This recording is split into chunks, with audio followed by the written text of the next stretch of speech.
Good afternoon, everyone. Thank you, John, for hosting this event. I appreciate it. I became interested in this subject when my son was growing up and started playing computer games.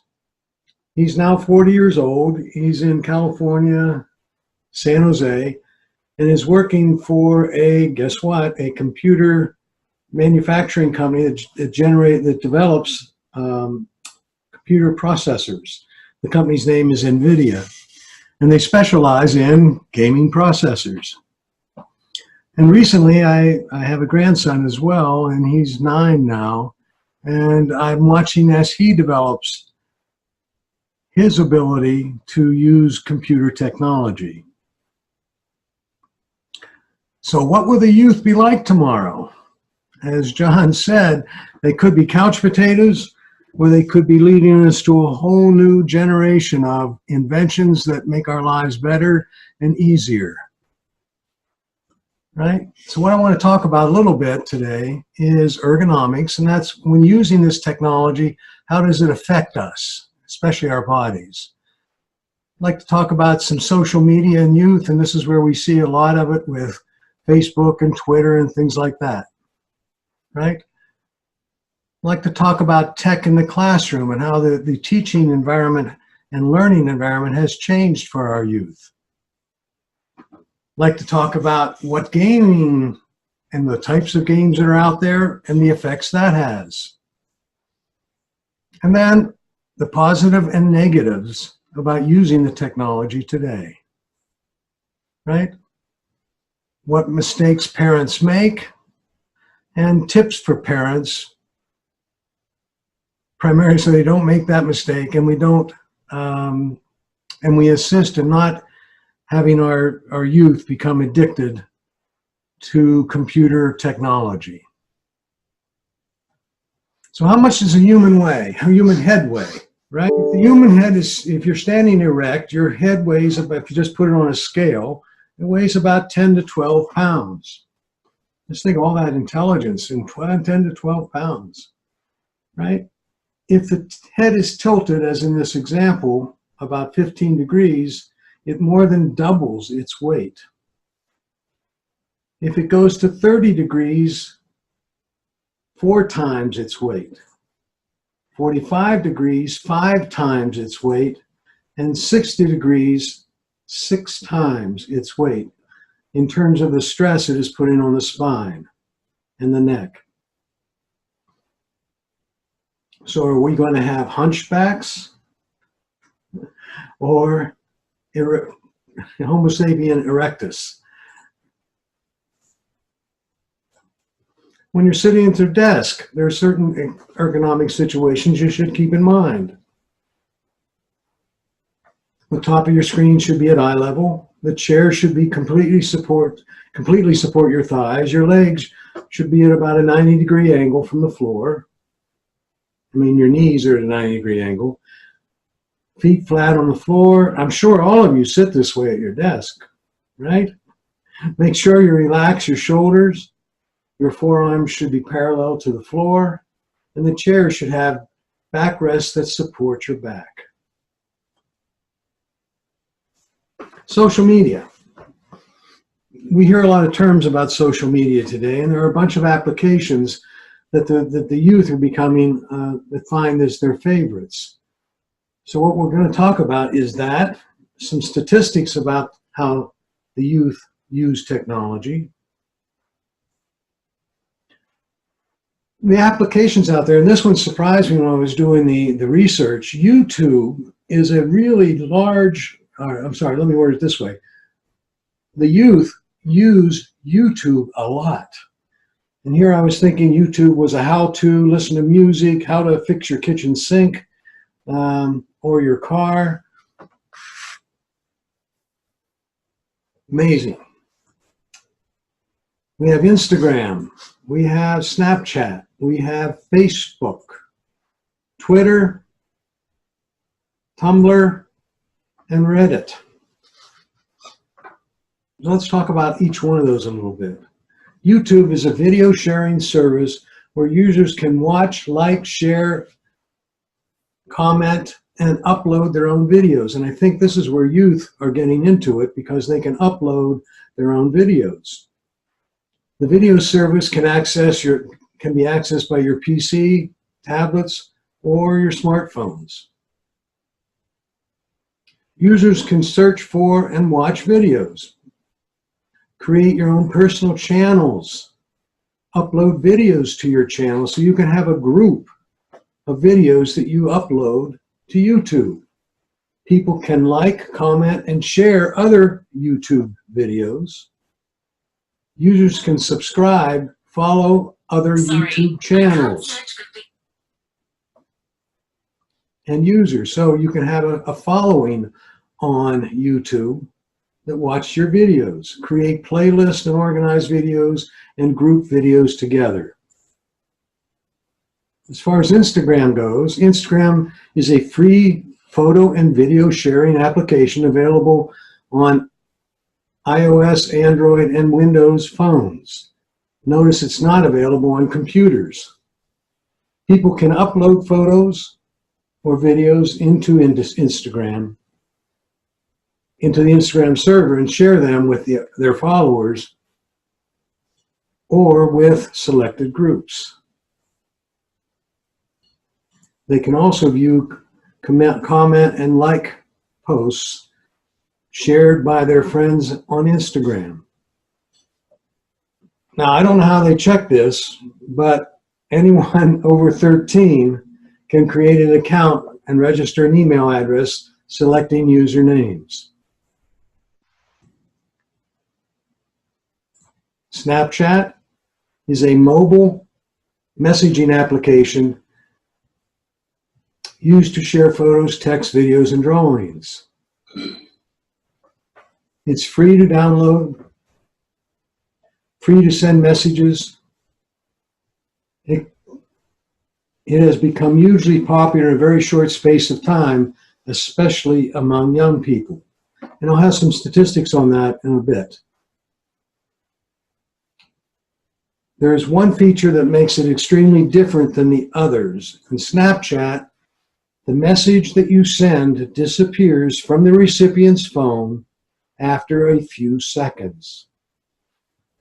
So it's not out there forever. Facebook, I think we all know what Facebook is. It allows users to set up profiles to connect with friends, co-workers, family, people you do know and people you don't know online. You can share your music, your videos, your articles, your opinion, what you had for breakfast. Users send friend requests to people who they may or may not know.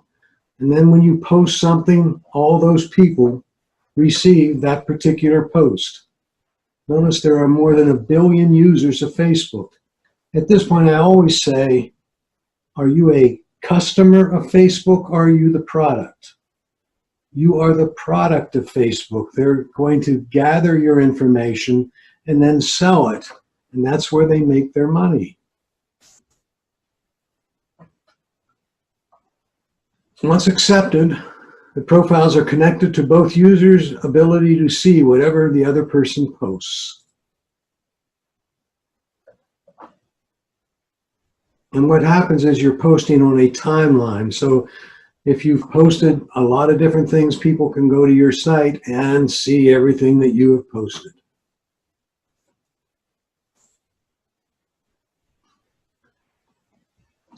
Twitter. I think we're all familiar with Twitter today, based on a certain very notorious person that Twitters constantly. It's a blog, regularly updated website or web page typically run by an individual or small group that is written in an informal and conversational style.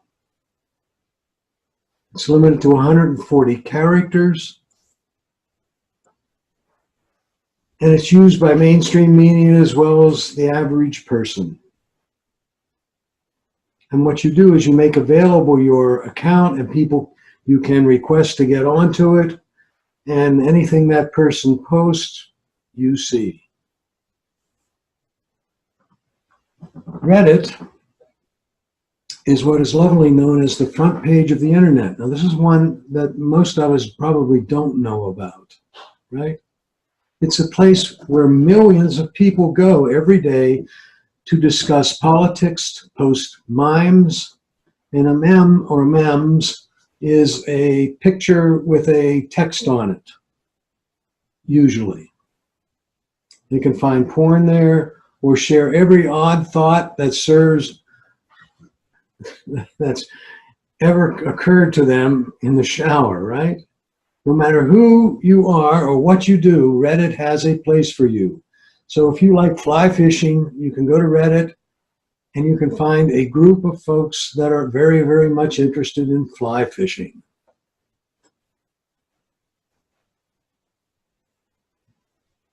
Many first-timers share at the front page, start at the front page and wonder how to use it. I recommend you give it a try, see what it's like.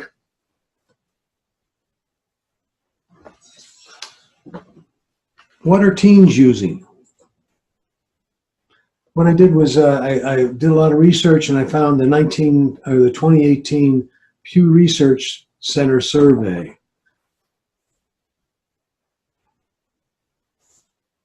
Until recently, Facebook had dominated the social media landscape among young Americans. But it's no longer the most popular online platform. As you can see from this graphic, YouTube, they say they use it,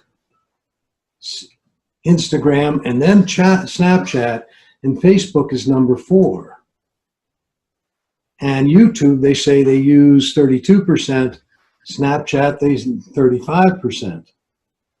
So now Snapchat has become very much used among the majority of our youth.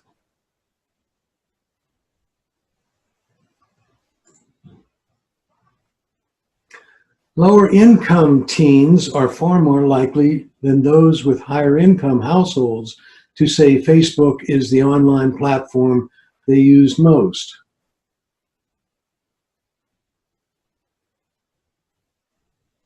There are also some differences related to gender, which we'll cover in a minute. But you'll notice that 70% say they use Facebook if there's less than, if their household is making less than 30K.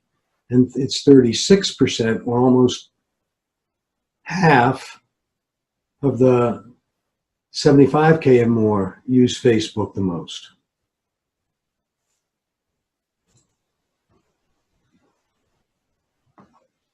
They have mixed views about the effect of online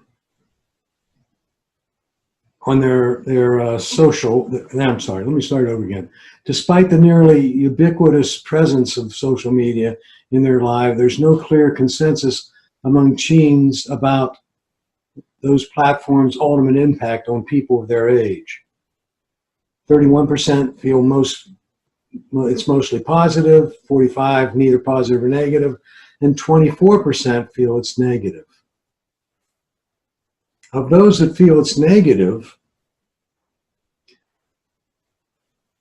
for those who feel it's positive, the reason is it's connecting family and friends. It's easier to find news and information and meet others.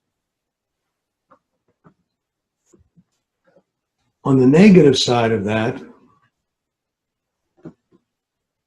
there's slightly less consensus among teens who say social media has been a mostly negative effect on people of their age. The top response, 27%, said that bullying or rumor mongering or rumor spreading had a negative effect.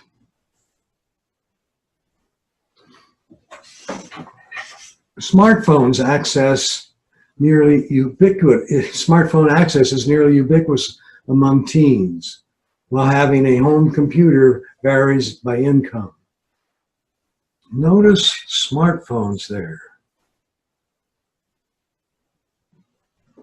from 97 to 93%.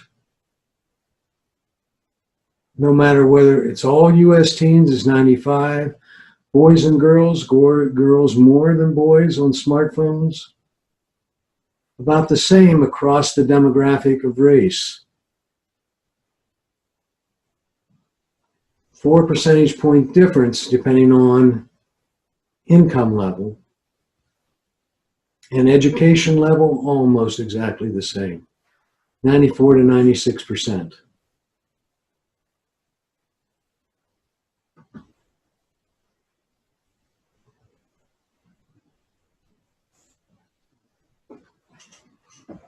%45% of teens say they are online almost constantly.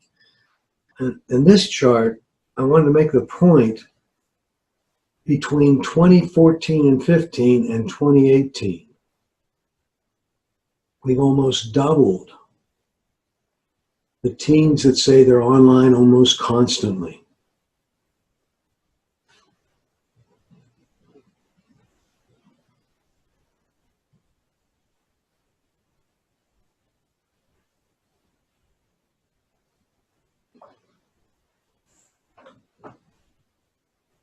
Most teen boys and girls play video games. Girls have access to it about 75% of the time, boys 92. 83% of the girls play video games.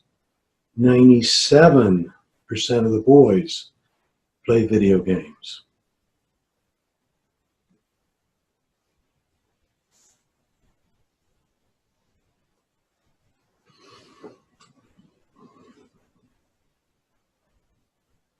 If we look at the online platform use among U.S. teens, that's which of these are they using? YouTube, Instagram, Snapchat, Facebook, Twitter, Tumblr, or Reddit.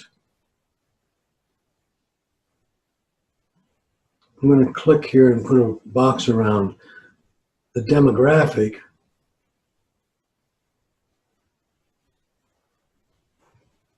Say YouTube is used 86% of the time by whites, Instagram 73, Snapchat 72, and 48% use Facebook. In the Black community, 79% use YouTube, 57% use Facebook. Hispanic community, 85% use YouTube, and 58% use Facebook. In all cases, YouTube is used the most.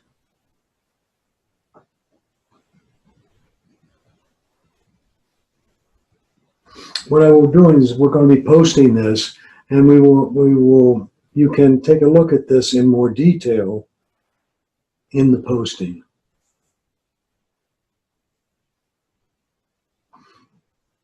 Device ownership by demographic group. Look at that. U.S. teens, 95% of them own a smartphone. There's only 1 percentage point difference across race, across age, 13, 14, 15 through 17. And there's only a 4 percentage point difference across the financial income of the family and the education level of the parents.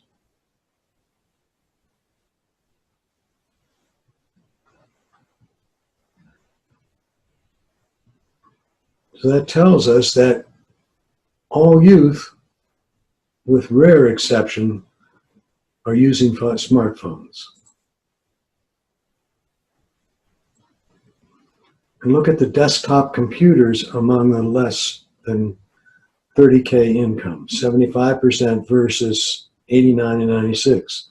In our computer club here in Sarasota, we have a group of the members run a refurbishing project, and they refurbish, they accept computers from around the city, and they refurbish them and redistribute them out to the community. Roughly about 90% of them go to youth, and they refurbish and distribute about 1,000 computers a year. And hopefully it's having some impact on this number, in our community at least. Now all this data was done a year ago, and I got some updated information. Facebook and Twitter are old news to young people this year. That was the headline. And you'll see that Snapchat and Instagram are the big winners, especially Instagram. Twitter and Facebook have gone down. This is the percent of US teens who consider the following social media networks their favorite. So between Snapchat and Instagram, it hits 75, around 75% of the youth.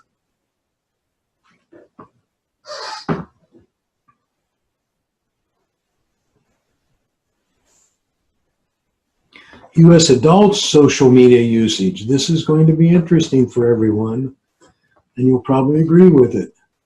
73% of us like YouTube and Facebook.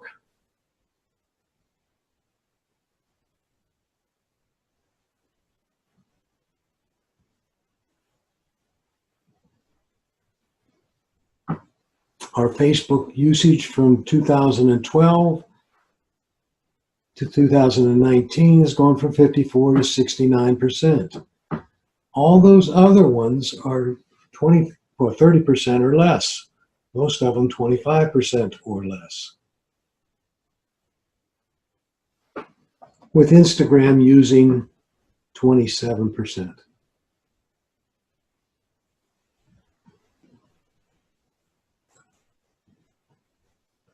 So what conclusions can you reach from this? Facebook is no longer the dominant online platform for our teenagers. Teens have mixed views of the impact of social media on our lives. The vast majority of teens have access to home computers and smartphones, with the less than 30K a year folks having less home computers than the upper income folks. A growing share of teens describe their internet usage as nearly constant, around 95%. A majority of both boys and girls play video games, but gaming is nearly universal for boys. Girls favor social media applications, and boys favor gaming. Have you noticed that the classroom has also changed today? When we have our club meetings, we meet at a school, and I actually do a forum in a classroom.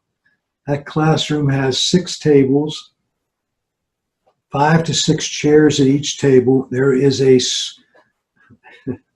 an Apple Surface computer for each student at that table, and there is a large share screen at that table. So each table, that's 6 large screen TVs and 36 Surface computers. And of course, the teacher has a smart board that can connect them all together. So how are they used? Well, there's some benefits of technology in the classroom. When the student arrives with the number of kids using these devices, they already know how to use them. Technology allows students to have a meaningful learning experience.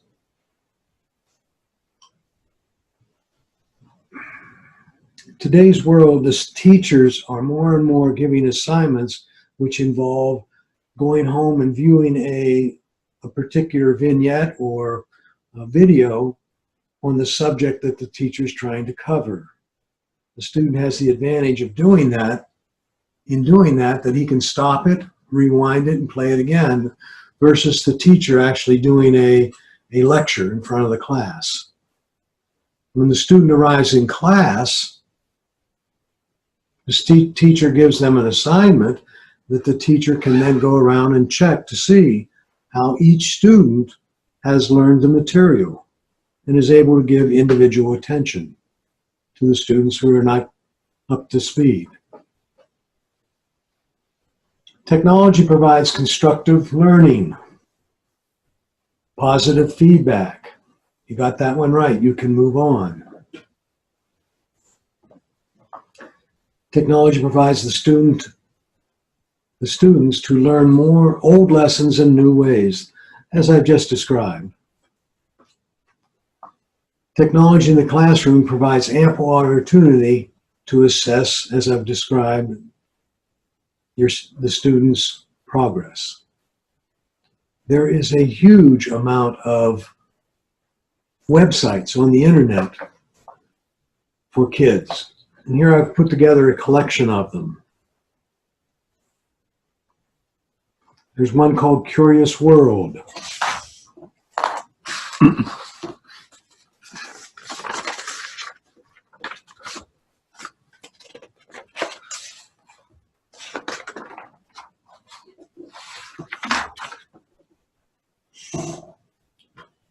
PBS Kids, ABC Mouse, Nat Geo, National Geographic for Kids. What I'm going to do is click on that one and just show you an example of what's available.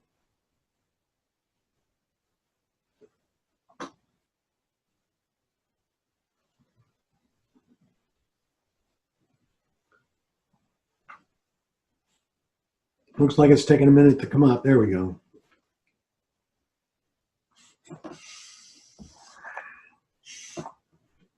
So if I click on animals,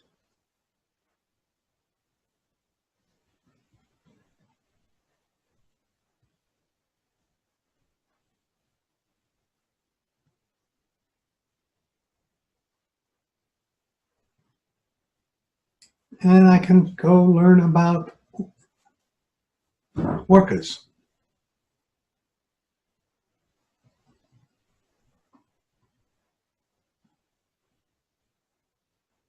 There's an article here about orcas.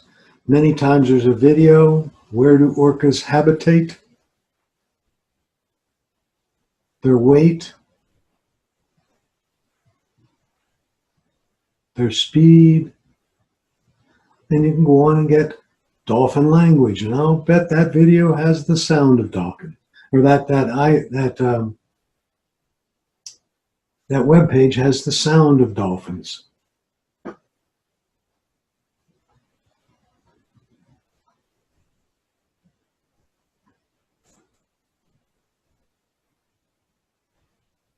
And there's a video.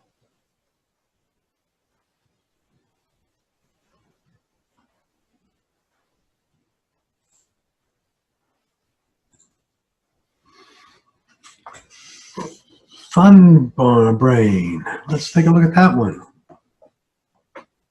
What I've done is build in just links to those websites on the presentation.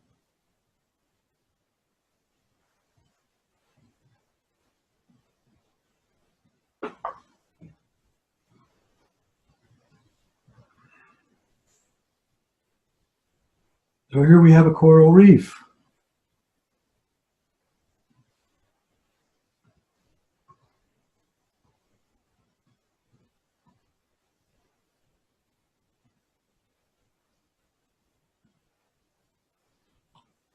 Did you know jellyfish didn't have brains? I'm amazed because isn't there an advertisement on the television for jellyfish? I think it's Prevagen that increases your memory. That's interesting. I hadn't seen that before.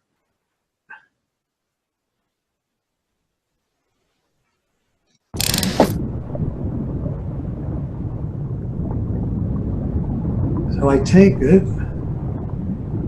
We have a cleaner fish. Well, I'm going to go to cleaner fish here.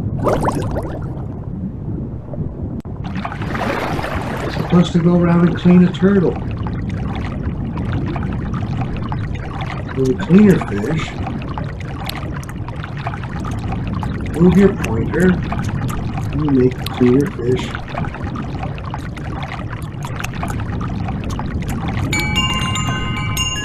Get the idea?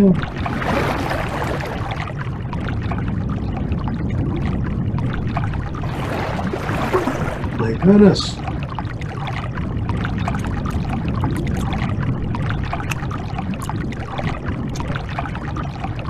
We're making it somewhat like a game. Oh, by his teeth.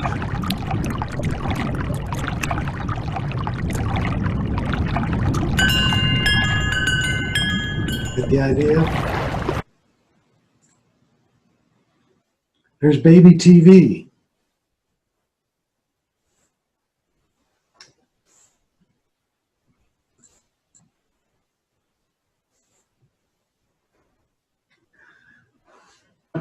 "26 great educational sites, starting with Scholastic Kids, Book Wizard, Crayola for Education, Daily Starters." Let's take a look at that one.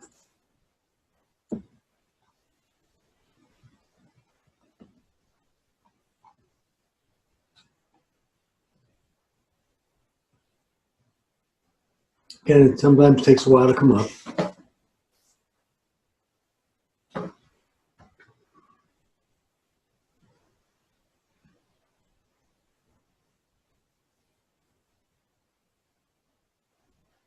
Can you figure out what the expression in bold means?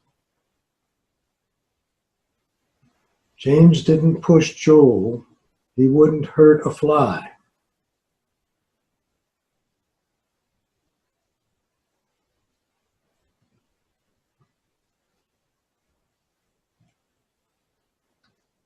And the child would be learning, Daily Starter, about the different uses of the word fly.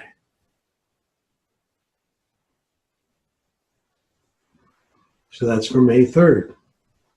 I think I can probably go back to May 2nd and get those Daily Starters.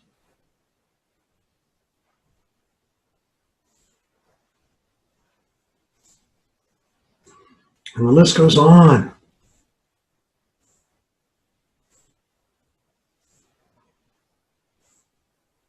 Some of these toward the end are for the teachers.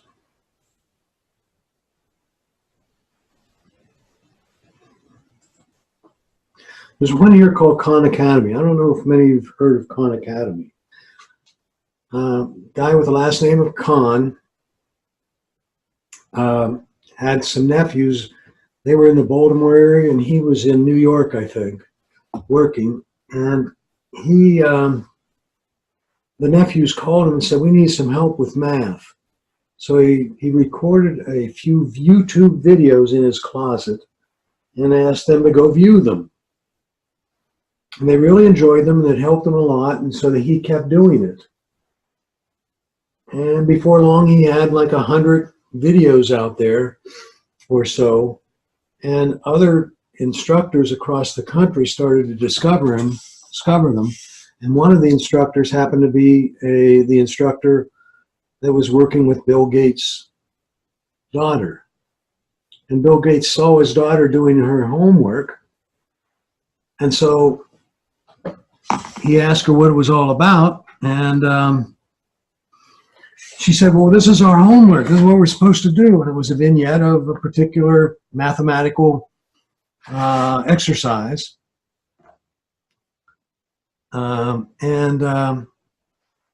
Long story short, he called up Khan, invited him, sent his plane out, and invited him out, and offered Khan $1 million to start up a company called Khan Academy. And I'm going to click on it now and show you some of the features of Khan Academy.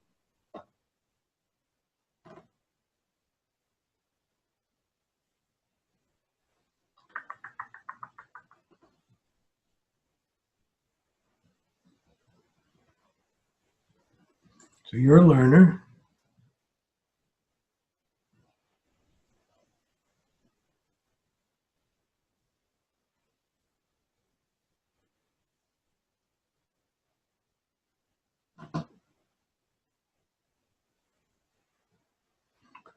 What am I going to tell them? My age is...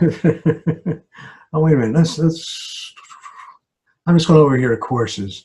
And let's pick third grade. We'll pick multiplication, introduction to multiplication.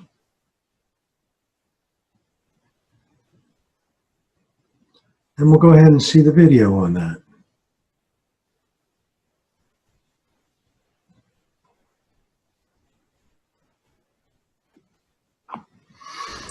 I have these 3 star patches, I guess you could call them, right over here. And so I could say if I had one group of 3 star patches, how many star patches do I have? So I literally have one group of 3 star patches. Well, that means that I have 3 star patches. 1, 2, 3. This is my one group of 3. Now let's make it a little bit more interesting. Let's say that I had 2 groups. Let's say that I had 2 groups of 3. So that's one group, and then here's a second group. Here's 2 groups of 3. So how many total star patches do I have now? Well, I have 2 groups of 3. 2 groups of 3. Or another way of thinking about it is this is 3 plus 3. This is equal to 3 plus 3, which is equal to 6. Equal to 6. So we see 1 times 3. One group of 3 is 3. 2 groups of 3, which is literally 2 3s, is 6. Let's make it even more interesting. Let's have 3 groups of 3. 3 groups of 3. Now what is this going to be equal to? Well, it's 3 groups of 3. So I could write this as 3 groups, 3 times 3. And how many of these star patches do I now have?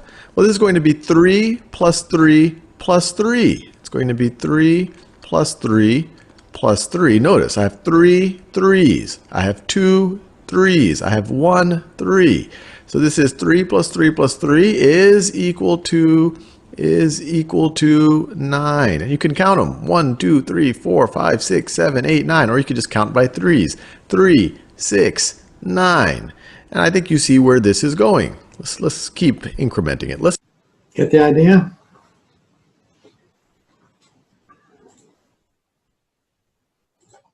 And there are some great educational sites, right?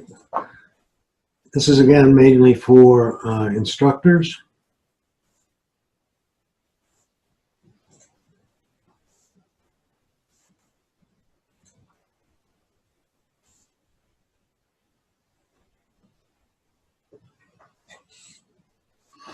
There's also online universities out there now, right?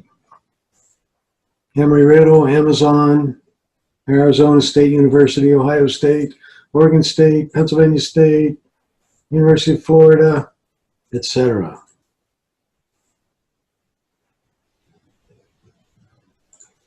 And now we get to computer gaming,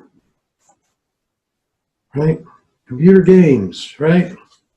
They provide entertainment and fun for our youth and ourselves, improves hand-eye coordination, improves problem-solving skills. Each game has its own strategy, action, fantasy that make each game unique and in a lot of cases addictive. There are different categories of games. There's card games, board games, puzzle games, maze games. I think we all remember Pac-Man. Fighting games, action shoot-'em-up games, adventure games. And the ones the kids are getting into now are called role-playing games, where they're a particular character, or massive multiplayer online, where you're a member of a team taking on another team, and the players are all around the United States or all around the world. There's strategic games like Stress and Warcraft, sports, football, soccer, and simulation like SimCity, where you actually start from scratch and build a city, or you learn to fly an airplane.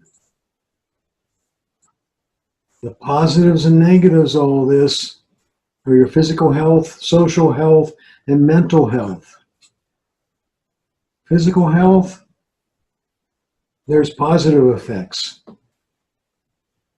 Many of the games involve exercise and socializing with others and improving eye-hand coordination.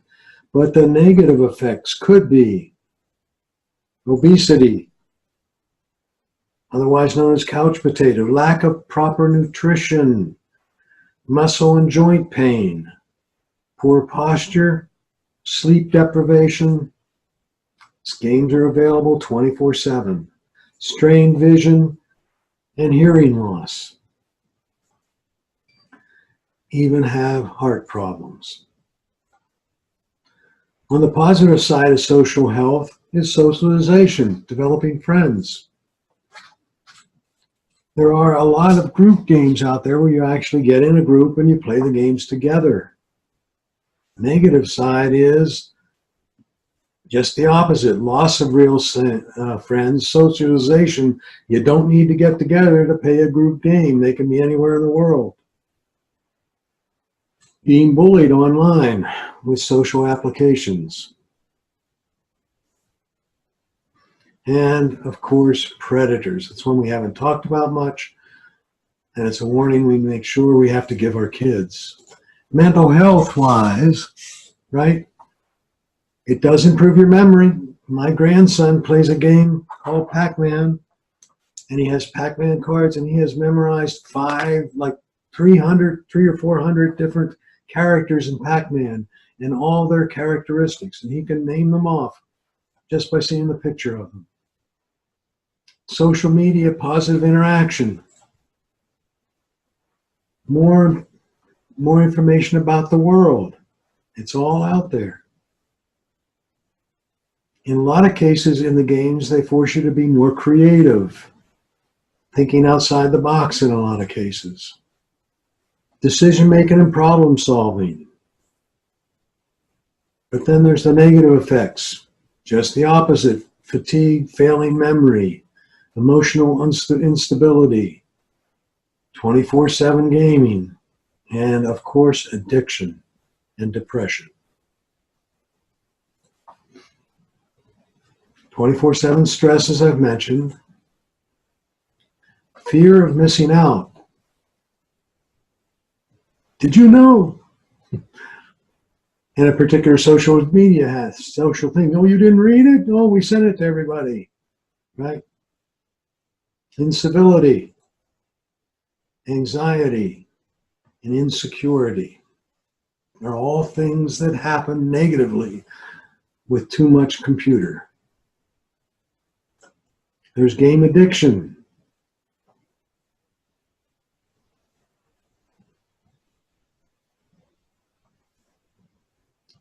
Game addiction hasn't been a modern day psychology disorder that experts will tell WebMD is becoming more and more popular. Currently, there's no single universal agreed upon definition of what a gaming addiction is. There is a number of hours. There is no set number of hours one must play to become addicted.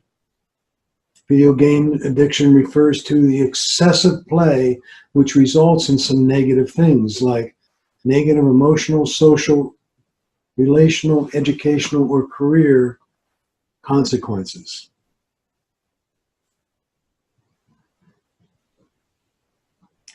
Serious loss over gaming that leads to significant harm to the player's real world. Males are more likely to become addicted to games than females.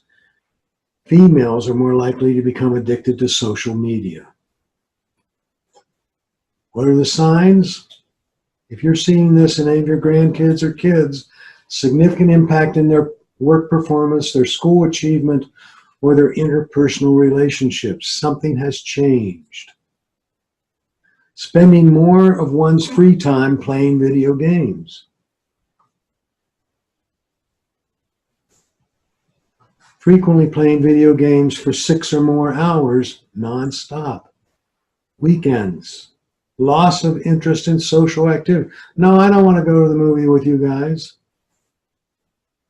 Avoidance of personal responsibility and commitments so that gaming can continue, often staying up very late, leads to feeling fatigued the next day. So gaming addiction problems are emotional, depression, loneliness, anger, shame, financial, spending much more money on computer equipment to make the games better, on your health, sleep deprivation, obesity, lack of proper meals, social isolation, depression and loneliness, and family conflict, verbal and physical aggression. What are the mistakes parents make? I got a couple more minutes here. Right? What are the mistakes parents make? Not setting limits on technology. Not having enough family activities without technology. I know it's much easier to take a 4-year-old or a 6-year-old out to lunch or out to dinner and give them a phone or an iPad or a tablet to play with. It makes the meal much better. But what's happening to them in terms of addiction to technology? Parents are also tech addicts. Tips for parents. Number 1, make your own family media use plan. Time for study, bed, tech, and chores. How much time are you allowing for tech? Treat media as you would any other environmental thing in your child's life. Set the limits and know the child's friends. If they're wanting to go to Charlie's house all the time, what are they doing at Charlie's house? Set limits and encourage playtime, not on computer, interactive playtime. Screen time should not be alone. Computers should not be in their bedrooms. Be a good role model yourself. When you go out to dinner or you're having dinner, put your devices away. Not upside down on the table, put them away. Turn them off. Know the value of face-to-face communications and limit digital media for the youngest members of the family. Look at that, 18 to 24 months. And believe it or not, there's a lot of kids out there, 18 to 24 months, that are already playing with social media more than an hour a day, right? Don't use technology as an emotional pacifier. Oh, he'll be quiet if we give him the game. Create tech-free zones and times. Apps for kids. Do your homework. Find out what applications would be best. Try to get them on educational games. It's okay for your teen to be online, but control where they go. In other words, set up their phones. There are ways to set up the phones so that they can't go to particular websites. Phones and computers, I should say. Warn children about the importance of privacy and the dangers of predators and sexting.